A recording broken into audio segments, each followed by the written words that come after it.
മുടിയൊക്കെ ചിലപ്പം കീമോ ഒക്കെ എടുക്കുമ്പം നിങ്ങൾക്ക് അറിയാമല്ലോ, എന്തെങ്കിലുമൊക്കെ മുടിയൊക്കെ കൊഴിഞ്ഞ് വരുവാണെങ്കിൽ നിങ്ങളോടത് പറയേണ്ട ഒരു അവസ്ഥ വരും. അതുകൊണ്ടാണ് ഞാൻ പറഞ്ഞത്. രേണു സുധി ശരിക്കും പറഞ്ഞാൽ ബിഗ് ബോസ് സീസൺ 7 വന്നിട്ട് ഫേമസ് ആയ വ്യക്തി അല്ല രേണു സുധി. പകരം തിരിച്ചു പറയേണ്ടി വരും, ബിഗ് ബോസ് സീസൺ 7 സ്റ്റാർട്ടിംഗ് ഒരു ഹൈപ്പ് കിട്ടിയത് രേണു സുധി കാരണമാണ്. ബിഗ് ബോസ് ഒരിക്കൽ പോലും കണ്ടിട്ടില്ലാത്തവർ രേണു സുധി കാരണം ബിഗ് ബോസ് കാണാൻ തുടങ്ങിയിട്ടുള്ള കാര്യം വരെ ഞാൻ നേരിട്ട് ചോദിച്ച് അവരുടെ ഒപ്പീനിയൻസ് എടുത്തപ്പം എനിക്ക് കിട്ടിയിട്ടുണ്ട്. സോ ഒരുപാട് യൂട്യൂബ് ചാനലുകൾ അല്ലെങ്കിൽ ഒരുപാട് വ്യക്തികൾ ഇൻസ്റ്റഗ്രാമിലൂടെയും ഒക്കെ രേണു സുധി എന്നുള്ളൊരു പേര് വെച്ച് തന്നെ വീഡിയോസ് ചെയ്ത് കുറെ റവന്യൂ ജനറേറ്റ് ചെയ്തതും അങ്ങനെ തന്നെയാണ് രേണു സുധിയും ഈ പറയുന്ന റീച്ചിലേക്ക് എത്തുന്നതും. ഞാൻ 1-2 വീഡിയോസ് അങ്ങനെ ഞാൻ രേണു സുധിയെ കുറിച്ച് ഓവറായിട്ട് ഒരു കാര്യവും പറയാൻ നിൽക്കാറില്ല. ബിഗ് ബോസിൽ വന്നപ്പോഴാണ് കൂടുതലും രേണു സുധിയെ കുറിച്ച് ഞാനും അറിയുന്നത്. പക്ഷേ ഇപ്പോൾ കറന്റ്ലി രേണു സുധിയെ കുറിച്ച് പറയാൻ ഒരു ഇമ്പോർട്ടൻ്റ് ആയിട്ടൊരു കാര്യമുണ്ട്. കാരണം എന്ന് വെച്ചാൽ ഇപ്പൊ ഏകദേശം ഒരു 2-2.5 വർഷത്തോളം എങ്കിലും ആവുന്നുണ്ടായിരിക്കും. എന്തായാലും 1 വർഷം കഴിഞ്ഞു ഈ പറയുന്ന രേണു സുധി ഇത്രത്തോളം റീച്ചിൽ അല്ലെങ്കിൽ സോഷ്യൽ മീഡിയയിൽ ഒരു വൈറൽ ക്യാരക്ടറായിട്ട് ഒരു കോണ്ടന്റ് ആയിട്ട് മാറിയിട്ട്.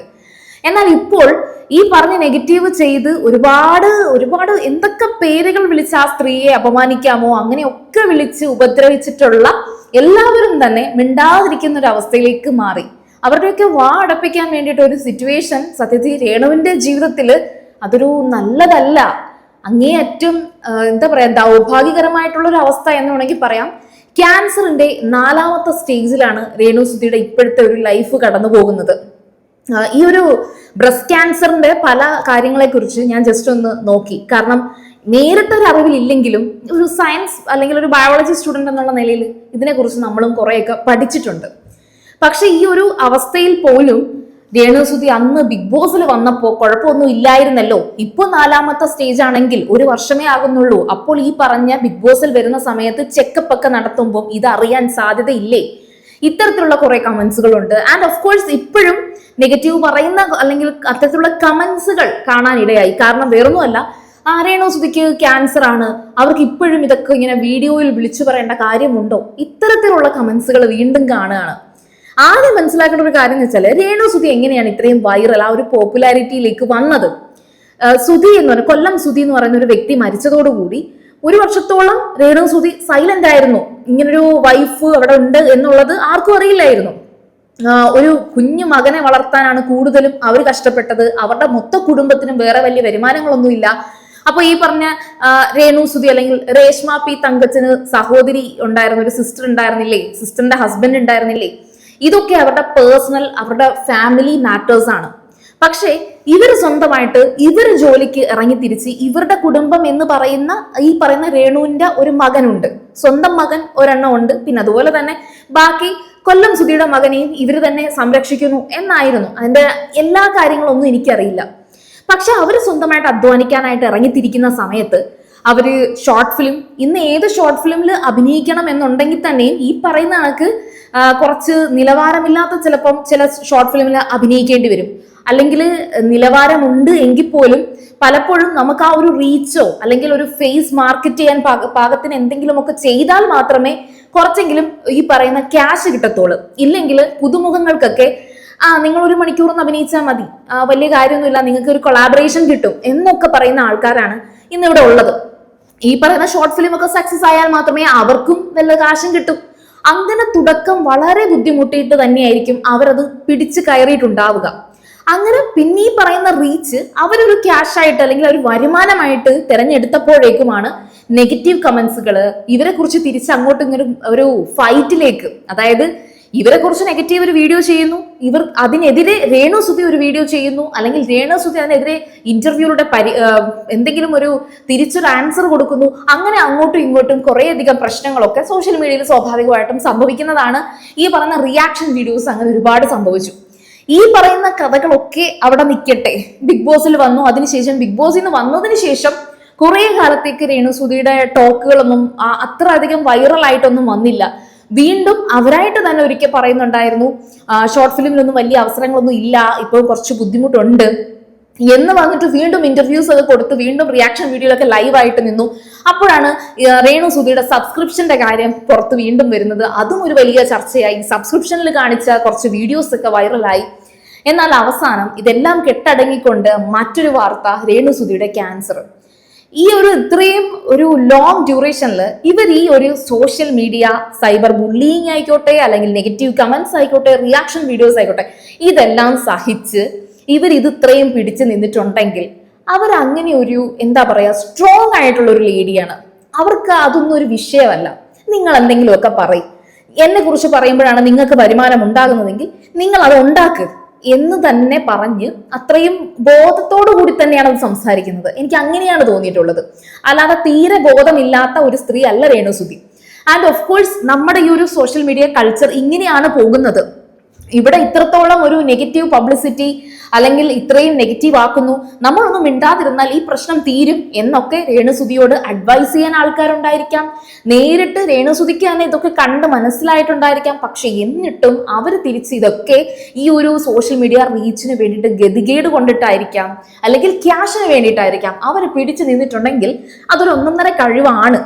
ഇനി ഇപ്പോഴത്തെ ഈ ഒരു ക്യാൻസറുമായിട്ട് ബന്ധപ്പെട്ട് പ്രശ്നങ്ങളും അതും ഈ പറഞ്ഞ വീഡിയോസ് ഒക്കെ ചെയ്ത് നാട്ടുകാരെ അറിയിക്കുന്നത് എന്തിന് എന്നുള്ള ചോദ്യം, ഇത് കണ്ടപ്പോഴാണ് ഞാനും ആലോചിച്ചത്. അവരുടെ ഒരു അവസ്ഥയാണ്. ഇപ്പൊ എന്തായാലും ഇനി ഈ കീമോ കാര്യങ്ങളൊക്കെ, ഇന്ന് രാവിലെ കീമോ തുടങ്ങിയതായിട്ടും അവര് ഈ പറയുന്ന വീഡിയോസ് ഇട്ടിട്ടുണ്ട്. ഇപ്പോ ഇതിന്റെ താഴെ വന്ന ആരും കമന്റ് ചെയ്യത്തില്ല. പകരം എന്ന് വെച്ചാൽ വേറെ എവിടെങ്കിലും ഒക്കെ കമന്റ് ചെയ്ത് അത് ഏതെങ്കിലും ഒരു ഓൺലൈൻ മീഡിയയിൽ വരുമ്പോഴായിരിക്കും ഓഫ് ഇനിയും ഇത് തീർന്നില്ലേ എന്ന് നമുക്ക് തോന്നിപ്പോവുക. സോ എഗെയിൻ ഇപ്പൊ ഈ ഒരു ദിയാസന ലാസ്റ്റ് വന്നിട്ടൊരു വീഡിയോ പറയുന്നുണ്ടായിരുന്നു. ഇപ്പൊ അവർക്ക് വേണ്ടത് കുറച്ച് റെസ്റ്റും കാര്യങ്ങളുമാണ്. അവര് ഹോസ്പിറ്റലിൽ ഇപ്പം ഇന്ന് ചികിത്സയ്ക്ക് കയറുകയാണ്. ഇനി അവിടെ പോയി ആരും കാണാൻ നിൽക്കരുത്, അത് പോസിറ്റീവായിട്ടുള്ള രീതിയിലാണെങ്കിലും കാണാൻ പോകരുത് എന്നൊക്കെ ദിയാസന പറയുന്നുണ്ട്. അതിന്റെ താഴെയും ഒക്കെ വന്നിട്ടുള്ള ഒരു കുറച്ച് നെഗറ്റീവ് കമന്റ്സ് കണ്ടതിനകത്ത് ഇവർക്കിത് ഇങ്ങനെ പറഞ്ഞു നടക്കേണ്ട കാര്യമുണ്ടോ? ക്യാൻസർ ആണെങ്കിൽ അത് എല്ലാവർക്കും വരാറൊക്കെ ഉള്ളതാണല്ലോ, അങ്ങനെ ആദ്യമായിട്ട് വന്ന വ്യക്തി അല്ലല്ലോ എന്നൊക്കെ. പിന്നെ അതുപോലെ 4th സ്റ്റേജ് ആയി എന്നുള്ളത് സത്യമാണോ എന്നൊക്കെ. ഈ പറയുന്ന ബിഗ് ബോസ് ഹൗസിനകത്ത് കയറുന്ന സമയത്ത് ഈ ബ്രസ്റ്റിൽ നിന്ന് ആ ഒരു മുഴയിൽ നിന്നൊരു അതിന്റെ ഒരു ദ്രാവകം എടുത്ത് പരിശോധിക്കുമ്പോൾ ബയോപ്സി ചെയ്യുമ്പോഴാണ് കേട്ടോ ഈ ക്യാൻസർ ആണെന്ന് കൺഫേം ചെയ്യുന്നതും ക്യാൻസർ അല്ല എന്ന് മനസ്സിലാക്കാനും ഒക്കെ പറ്റുന്നത്. അപ്പോൾ ആ പറയുന്ന ടെസ്റ്റ് ബയോപ്സി ചെയ്തത് ഈ അടുത്തിടയ്ക്ക് വല്ലതും ആയിരിക്കണം. പിന്നെ ഈ പറഞ്ഞ കീമോ ഉൾപ്പെടെയുള്ള മറ്റെല്ലാ ചികിത്സയ്ക്കും ഒരുപാട് ചിലവുകൾ, അതിൻ്റെതായ ചിലവുകളുണ്ട്. പിന്നെ ഒരാളുടെ ഡൗട്ട് എന്ന് പറയുന്നത് ബ്രസ്റ്റ് റിമൂവ് ചെയ്താൽ കുഴപ്പമൊന്നും ഇല്ലല്ലോ എന്ന്. എന്നാൽ ബ്രസ്റ്റ് റിമൂവ് ചെയ്ത് കഴിഞ്ഞാലും ഈ പറയുന്ന ക്യാൻസർ കൈയുടെ ഭാഗത്തേക്ക് ബാധിക്കും. അങ്ങനെ ബാധിച്ച് 2nd സ്റ്റേജിലൊക്കെ മരിച്ചുപോയി എന്നുള്ള കമന്റ്സുകൾ വരെ പറഞ്ഞു കൊടുക്കുന്ന ആൾക്കാരെ ഞാൻ കണ്ടു. അപ്പോൾ ഈ ഒരു സിറ്റുവേഷൻ, ഈ ക്യാൻസർ എന്ന് പറയുന്നത് തമാശയല്ലാതെ അവിടെ യാഥാർത്ഥ്യമായിട്ട് നിൽപ്പുണ്ട്. അപ്പോൾ അതിന്റെ മറവിൽ പിന്നെയും വന്നിട്ട് രേണു എന്തിനാ ഇത് പബ്ലിക്കായിട്ട് പറയുന്നത്? ഏതൊരു വ്യക്തിക്കും അവരുടെ ഒരു എക്സിസ്റ്റൻസ് എന്ന് പറഞ്ഞൊരു സംഭവമുണ്ട്. അതായത് നമ്മുടെയൊക്കെ ഒരു നിലനിൽപ്പ്. ചിലർ കമന്റ്സ് ചെയ്യാറുണ്ട് ഇങ്ങനെ, നിങ്ങളുടെ വയറ്റിപ്പഴപ്പല്ലേ. ഓഫ് കോഴ്സ് അതേ കണക്ക്, അല്ലെങ്കിൽ അവർക്ക് ജീവിച്ചിരിക്കുന്നു എന്നുള്ളതിന് അവർക്കൊരു ആശ്വാസം, അവർക്കൊരു സന്തോഷം തരുന്ന എന്തെങ്കിലും ഒരു കാര്യം കാണും. ഇവിടെയും രേണുസുധിയുടെ ഒരു ക്യാരക്ടറിൽ അവർക്ക് ഇങ്ങനെ കുറച്ച് വൈബായിട്ട് സംസാരിച്ച് ചിരിച്ച് കളിച്ച്, എല്ലാവരും ലൈഫിൽ ഇങ്ങനെ ആയിരിക്കണം എന്നൊന്നുമില്ല. തനിക്ക് ക്യാൻസർ ആണെന്ന് സ്വയം തിരിച്ചറിയുന്ന നിമിഷം അങ്ങേയറ്റം തകർന്നു പോകുന്ന ആൾക്കാരും അയ്യോ ഞാൻ മരിക്കാൻ പോവുകയാണോ എന്ന് മരണത്തെ തൊട്ട് മുമ്പിൽ കാണുമ്പോൾ അങ്ങേയറ്റം വികാരമായിട്ട് ചിന്തിക്കുന്ന ആൾക്കാരും ഉണ്ട്. പക്ഷെ ഇവർ സ്ട്രോങ് ആയിട്ട് ബിഹേവ് ചെയ്യുന്നു, അതിനെ ഫൈറ്റ് ചെയ്യുന്നു, അല്ലെങ്കിൽ എനിക്ക് എൻ്റെ ഓഡിയൻസിനോട് ഇങ്ങനെ ബിഹേവ് ചെയ്യണം എന്ന് തീരുമാനിച്ച് ഫൈറ്റ് ചെയ്യുന്നു. അതൊരു നല്ല കാര്യമല്ലേ? നമ്മുടെ കേരളത്തിൽ അല്ലെങ്കിലും ഒരു പ്രശ്നമുണ്ട്. ഇവിടെ ഒരു സ്ത്രീക്ക് മോശമായ അനുഭവം ഉണ്ടായി, അതിപ്പോ നമ്മൾ അതിജീവിതയുടെ ഒരു കേസ് നമ്മുടെ കൺമുമ്പിലുണ്ട്. ഈ പറയുന്ന അതിജീവിത കരഞ്ഞ് നിലവിളിച്ച് ആത്മഹത്യ ചെയ്യാൻ പോയി അങ്ങനെ ഒരു മൂലക്കിരിക്കുകയാണെങ്കിൽ നമ്മളെല്ലാവരും ഓ പാവം അതിജീവിത എന്ന് പറയും. നേരെ മറിച്ച് അവര് ഡയറക്റ്റ് ആയിട്ട് വന്ന് ഇയാൾ എന്നെ ഉപദ്രവിച്ചു, ഇയാൾ എന്നെ ഇങ്ങനെയൊക്കെ ചെയ്തു എന്ന് പറഞ്ഞാണെങ്കിൽ ഓഹോ ഇങ്ങനെയൊക്കെ ചെയ്തു കഴിഞ്ഞാൽ, അല്ലെങ്കിൽ പീഡനത്തിന് ഇരയായാൽ ഇങ്ങനെയൊന്നും സംസാരിക്കാനുള്ള കഴിവ് ഒരു സ്ത്രീക്ക് ഉണ്ടാകില്ല എന്ന് പറഞ്ഞ് അടിച്ചമർത്തുന്ന ആൾക്കാരാണ്. ഈവൻ ഈ രേണുസുധിയുടെ കേസിലും അവരുടെ ഭർത്താവ് മരിക്കുകയാണെങ്കിൽ ഭർത്താവ് മരിച്ചൊരു വിധവ ഇങ്ങനെയൊന്നും അല്ല പെരുമാറേണ്ടത് എന്ന് പറയുന്ന ഒരു സൊസൈറ്റിയിൽ ഇവര് അതിനെ ഓപ്പോസിറ്റ് ആയിട്ട് ഫൈറ്റ് ചെയ്ത് നിന്നിട്ടുണ്ടെങ്കിൽ അതൊരു നല്ല കാര്യമല്ലേ? അവരത് പറയട്ടെ, അവരുടെ സന്തോഷമല്ലേ, അത് ഷെയർ ചെയ്യട്ടെ. ഇപ്പൊ എന്തുകൊണ്ട് ഞാനിപ്പോ ഈ വീഡിയോ ചെയ്യുന്നത് വെച്ചാൽ ബിഗ് ബോസിൽ വന്നിട്ടുള്ള ഒരു വ്യക്തിയാണ് രേണുസുധി. ആൻഡ് ഓഫ് കോഴ്സ് അവര് തുടക്കം തൊട്ടേ ബിഗ് ബോസിൽ വരുന്നതിന് മുന്നേ അവർ ലൈഫ് ഇങ്ങനെ തന്നെയാണ് കൊണ്ടുപോയിക്കൊണ്ടിരിക്കുന്നത്. ആൻഡ് സ്റ്റിൽ അവർ നല്ല സ്ട്രോങ് ആയിട്ട് ഇത്രയും വലിയൊരു സീരിയസ് രോഗം അവർക്കുണ്ടാവുമെന്ന് ആരും കരുതിയില്ല. പക്ഷെ അവിടെയും അവര് തളരാതെ പിടിച്ചു നിൽക്കുന്നുണ്ട്. സോ അവർക്കൊരു റെസ്പെക്ട് അവരത് അർഹിക്കുന്നുണ്ട്. അതുകൊണ്ടാണ് അവർക്ക് വേണ്ടിയിട്ട് ഞാനും ഒരു സമയം കൊടുക്കാൻ അത് അവരർഹിക്കുന്നുണ്ട് എന്ന് തോന്നിയത് കൊണ്ടാണ്. സോ നിങ്ങൾക്ക് രേണുസുതിയെ കുറിച്ചുള്ള അല്ലെങ്കിൽ ഇപ്പോഴത്തെ ഒരു അവസ്ഥയെ കുറിച്ചുള്ള ഈ ഒരു നെഗറ്റീവ് കമന്റ്സിനെ കുറിച്ചുള്ള അഭിപ്രായം അതെന്തായാലും നിങ്ങൾ മറക്കാതെ കമന്റിൽ പറയുക. അതുപോലെ തന്നെ നമ്മുടെ അടുത്ത സീസൺ 8 എല്ലാ കാര്യങ്ങളും നടന്നുകൊണ്ടിരിക്കുകയാണ്. അതിന്റെ ഉടൻ തന്നെ അതിന്റെ ഒരു വീഡിയോ ആയിട്ട് ഉടനെ വരുന്നതായിരിക്കും. സോ നിങ്ങൾ ചാനൽ ഇതുവരെ സബ്സ്ക്രൈബ് ചെയ്തിട്ടില്ലെങ്കിൽ ചാനൽ ഒന്ന് സബ്സ്ക്രൈബ് ചെയ്യുക, ബെല്ലൈക്കൺ ഒപ്പം ഒന്ന് ക്ലിക്ക് ചെയ്തേക്കുക. അപ്പൊ ഞാൻ പോയി വരാം. ബൈ.